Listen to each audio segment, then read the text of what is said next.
Nah, kamu tuh udah gede, masa masih harus dibukain terus sih minumnya? Lah kan anak kakak. Ya nanti kalau udah nggak ada kakak gimana? Apaan sih kak? Canda mulu.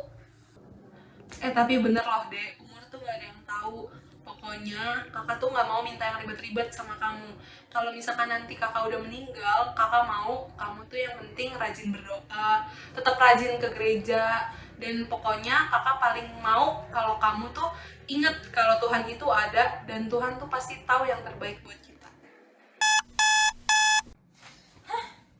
Mimpi itu lagi. Gila. Udah berapa kali gue mimpi kayak gitu? Dasar mimpi gak jelas. Maksudnya apaan sih? Tuhan selalu ada. Tuhan tahu yang terbaik. Kalau Tuhan tahu yang terbaik, dia gak bakal ngambil kakak gue lah. Hah? Tuh kan gue udah telat. Sial banget sih. Ya ginilah hidup gue setelah kakak udah gak ada. Kalau gak telat ya ketiban sial terus. Semenjak kakak meninggal, hidup gue jadi berantakan banget. Kadang gue ngerasa gue udah gak punya alasan lagi buat hidup. Kakak kesayangan gue satu-satunya udah gak ada. Kenapa gue harus masih ada di sini? Semua hal yang gue lihat semenjak kakak meninggal, rasanya selalu ngingetin gue sama dia. Mulai dari cara dia untuk bangunin gue di pagi hari, makanan pedas kesukaannya yang akhirnya selalu bikin kita berdua debat. Terus, setiap gue ngeliat botol air, gue inget kakak yang selalu ngebukain botolnya buat gue. Dan gue juga selalu inget kakak yang rajin ke gereja, kakak yang selalu rajin berdoa, dan kakak yang gak pernah bosan ngingetin gue kalau Tuhan selalu tahu yang terbaik. Mungkin dulu gue percaya dengan kata-kata itu. Gue selalu seneng setiap ada kakak di samping gue. Tapi semenjak kakak pergi, kata-kata itu adalah satu-satunya hal yang gak akan pernah gue percaya. Sampai sekarang, gue gak pernah ngerti kenapa Tuhan ambil kakak gue. Kenapa Tuhan tega bikin hidup gue sehancur ini. Dan kenapa Tuhan ninggalin gue sendiri.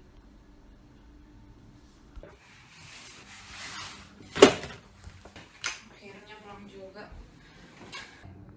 Sumpah ya, hari ini sial banget. Udah telat, ditegur guru, dapet kelompok sisaan lagi. Bete banget gua. Maksud Tuhan apaan sih? Gak bisa nih gua kalau kayak gini, stres gue. Halo teman-teman semua, kami dari Remaja Katolik Bercerita. Remaja Katolik Bercerita. Video apaan nih? Tumben banget masuk FYP gue. Ngapain nih? Kalian pernah gak sih mau cerita, tapi kalian bingung mau cerita ke siapa? Atau mungkin kalian punya cerita inspiratif untuk dibagikan kepada orang lain?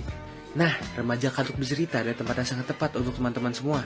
Karena di sana kita akan bercerita dan juga sharing tentang pengalaman hidup kita. Dan di situ kita juga akan belajar tentang nilai iman apa saja yang bisa kita dapatkan dari pengalaman hidup yang telah kita lakukan. Bagi teman-teman yang tertarik, ayo langsung aja datang ke Aula Gereja Santo Yosef Matraman. Kita tunggu ya di sana. Sampai jumpa. Bye-bye. Oh, sharing-sharing gitu. Tapi emang ada efeknya ya? Cerita masalah hidup sama orang. Tapi besok gue gabut juga sih. Apa gue ikut aja ya? Coba aja kali ya.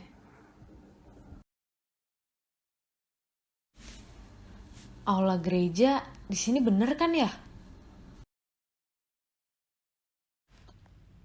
Halo kak, mau ikut Remaja Katolik Bercerita ya? Halo, nama aku Ana. Iya, kemarin aku lihat di TikTok ada Remaja Katolik Bercerita. Wah, salam kenal ya. Ayo kita ke dalam.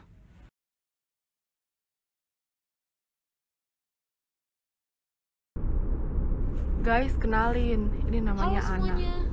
Hai Ana, aku Jo. Salam kenal. Halo Ana, aku Cero. Salam kenal juga ya. Halo, salam kenal semuanya. Nah, kalau gitu kita langsung mulai aja. Siapa nih yang kira-kira hari ini mau cerita duluan? Aku dulu kali ya. Sekitar 1 bulan yang lalu, aku diputusin sama pacar. Padahal aku udah sayang banget sama dia. Oh ya, aku ngerasa kita udah cocok banget. Dia mutusin kamu kenapa, Sel? Ya gitu deh, nggak ada alasan. Katanya sih aku bisa dapet yang lebih baik. Nggak taunya dia udah punya selingkuhan. Terus sekarang perasaan kamu gimana? Ya pertamanya sih aku kesel banget. Tapi setelah pikir-pikir lagi, aku ngerasa kalau Tuhan itu baik banget sama aku. Dia mau menjauhkan aku dari orang-orang seperti mantanku itu. Dan aku juga gak perlu sakitin lebih jauh lagi. Bener banget sih Sel, apalagi pada dasarnya Tuhan itu pasti membawakan yang terbaik bagi kita. Emang proses sama caranya aja yang tidak selalu membahagiakan. Betul banget. Kalau kamu ceritanya gimana, Jo? Nah, tadi kan aku udah cerita. Jo sama Selo juga udah cerita. Sekarang giliran kamu yang cerita. Oke deh, mungkin kalian nanti akan kaget dengar cerita aku. Jadi aku minta maaf dulu ya. Dulu aku tinggal bareng sama kakak aku, tapi kakakku udah meninggal sekarang.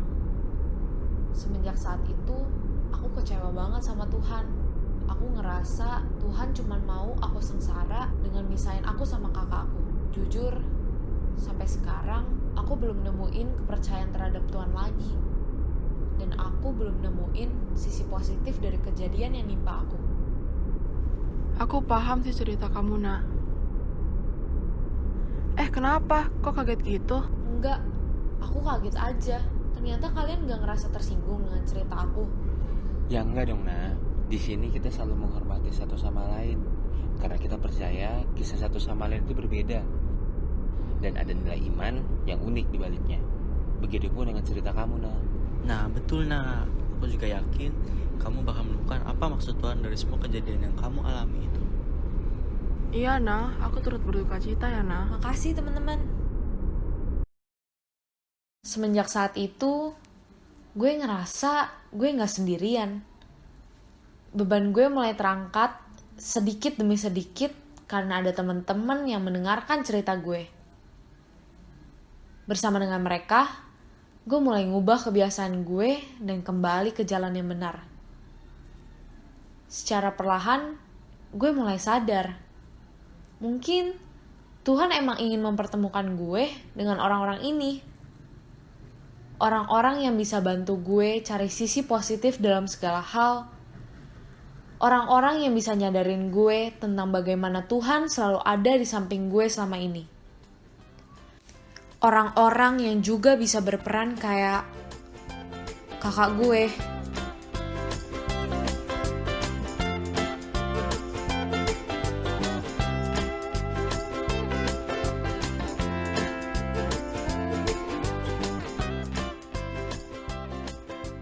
Nah, itu dia cerita aku kalau kita ngebahas tentang bagaimana Tuhan selalu kasih yang terbaik buat kita dalam berbagai cara.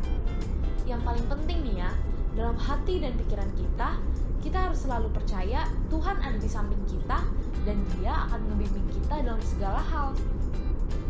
Sebenarnya, pengalaman yang menyakitkan gak sepenuhnya buruk loh, melainkan ada nilai iman yang bisa kita ambil di baliknya. Bagaimana dengan cerita kamu?